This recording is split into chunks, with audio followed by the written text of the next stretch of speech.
என்றைக்கும் அந்த சிந்தனை வந்ததே இல்லை. என்றைக்கும் அவர்கள் அப்படி பார்த்ததே இல்லை. அல்லாஹ் தஆலா இதற்காக என்னை குற்றம் பிடித்து விட்டால், இதற்காக நாளை மறுமை நாளில் என்னை பிடித்து விட்டால் நான் எப்படி அல்லாஹ்விடத்திலே தப்பித்துக் கொள்வது, எப்படி மன்றாடுவது என்று அவர்கள் ஒவ்வொரு நாளும் தன்னுடைய வாழ்க்கையினுடைய அமல்களை அலங்கரித்தார்கள், அழகுபடுத்தினார்கள். இன்றைக்கு நாம் அலட்சியப்படுத்துவதற்கான காரணம் அதுதான். முதல் பத்திலே இருக்கிற வீரியம் இரண்டாவது பத்திலே நமக்கு இருப்பதில்லை. இரண்டாவது பத்திலே இருக்கிற வீரியம் மூன்றாவது பத்திலே இருப்பதில்லை. அடிப்படை காரணம் இந்த நன்மைகளை குறித்தான தெளிவு நம்மிடத்திலே இல்லை.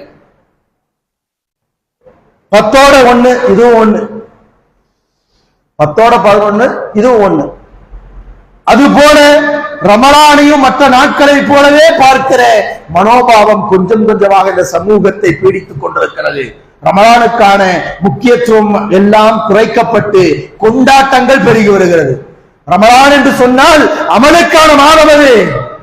அதில் கிடைக்கிற ஒவ்வொரு மணித்தியாலமும் அல்லாஹ்வால் அருள் செய்யப்பட்டது. நீங்கள் திருமறை குர்ஆன் ஓதலாம், திக்ர்களிலே இருக்கலாம், தான தர்மங்களிலே இருக்கலாம், நஃபிலான சுன்னத்தான வணக்க வழிபாடுகளிலே கழிக்கலாம்.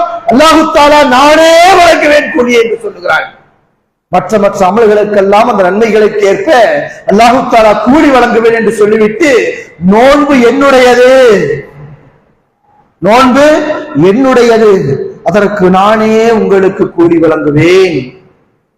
கண்ணியமிக்க அல்லாஹ்வின் அடியார்களே, இந்த வார்த்தையை நாம் புரிந்து கொள்ள வேண்டும். அன்புக்குரியவர்களே, நானே கூலி வழங்குவேன். யார்? அகிலத்தின் அதிபதி, நம்மை படைத்து காத்து ரட்சித்துக் கொண்டிருக்கக்கூடியவன், மாலிக் யௌமித்தீன். அற்ப துளியிலே இருந்து வெளிப்பட்ட என்னிடத்திலும் உங்களிடத்திலும் நேரடியாக நாம் செய்து முடிக்கிற ரமலானுடைய நோன்புக்கு கூலி வழங்குவேன் என்று சொல்லுகிறானே, மெய்சில் இருக்க வேண்டாமா? படைத்தவனுடைய பொருத்தம் நமக்கு கிடைத்து விட்டது என்று சொன்னால் வேற என்ன வேண்டும்? அவருடைய பொருத்தத்திற்குத்தானே நம்முடைய ஓட்டம். அவனே கூலி வழங்குவேன் என்று சொல்லுகிறானே, அப்படிப்பட்ட இந்த ரமலானுடைய நோன்பை நாம் சர்வ சாதாரணமாக, கழிப்பாக, கேளிக்கையாக தூங்கி கழிக்கிற மக்கள் நம்ம எத்தனை பேர்? ரமலானுடைய நாள் முழுக்க தூங்கி கழிக்கிற, இரவு நேரங்களில் விளையாட்டுகளில் கழிக்கிற இளைஞர்கள், மொபைல் போன்களிலே கழிக்கிற இளைஞர்கள், தெருக்களிலே அமர்ந்து கொண்டு வீணான நியாயங்களை பேசுகிற இளைஞர்கள்.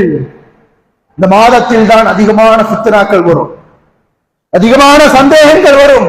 மார்க்க சட்டங்களை தெரிந்து கொள்கிறோம் என்கிற பெயரில் விவாதங்கள், தேவையில்லாத விவாதம்.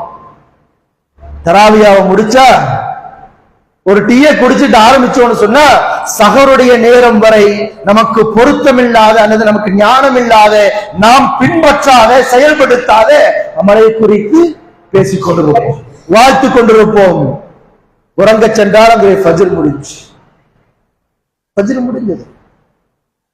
இதுதான் ரமலானுடைய பேணுதலா? இதைத்தான் அண்ணலம் பெருமானார் ஸல்லல்லாஹு அலைஹி வஸல்லம் அவர்கள் கற்றுக் கொடுத்தார்களா? சிந்தித்து பாருங்கள் அன்புக்குரியவர்களே, அல்லாஹ்வினடியார்களே. நாம் ரமலானை கேளிக்கையாக, கொண்டாட்டங்களாக கழித்து விடக்கூடாது. இன்றைக்கு கொண்டாட்ட மனப்பான்மை சமூகத்திலே ஊடுருவி இருக்கிறது. எதை எடுத்தாலும் கொண்டாடணும், செழிப்பா செலிபிரேஷன் பண்ணணும். ஒவ்வொரு நாளும் செலிபிரேஷன். இஃப்தார் என்கிற பெயரிலே அதில் உங்களுடைய அமல் வீணடிக்கப்படுகிறது. மக்ரிபுடைய ஜமாஅத்தை நீங்கள் விட்டுக் கொண்டிருக்கிறீர்கள். வீதிக்கு வீதி, தெருக்கு தெரு, அந்த அமைப்பு, இந்த அமைப்பு, இந்த இயக்கம், அந்த இயக்கம். அது ஒரு நன்மைக்காக சொல்லப்பட்ட செய்தி என்பதற்குரியவர்களே, கொண்டாட்டத்திற்காக அல்ல. 1-2 பேரித்த மரங்களை கொண்டு சஹரை செய்துவிட்டு இஃப்தாரையும் முடித்தார்கள் நபித்தோழர்கள் என்கிற வரலாறுகளை பார்க்கிறோமே. அப்துர் ரஹ்மான் இப்னு அவுஃப் ரலியல்லாஹு அன்ஹு அவர்களுக்கு முன்னால் சில பேரித்த கனிகளை கொண்டு வந்து நோன்பு திறப்பதற்காக வைக்கப்பட்ட பொழுது அதை பார்த்து கண்ணீர் விட்டு அழுதார்கள், கண்ணீர் விட்டு அழுதார்கள். எங்களுக்கு கிடைத்திருக்கிற இந்த பாக்கியங்கள் எல்லாம் எங்களுக்கு முன்னால் மறைந்து போனார்களே, நபித்தோழர்கள் இஸ்லாத்தினுடைய ஆரம்ப நேரத்திலே இருந்தார்களே, அந்த நபித்தோழர்களுக்கு கிடைக்கவே இல்லை. இவர் ஏன் அழுதார் தெரியும்?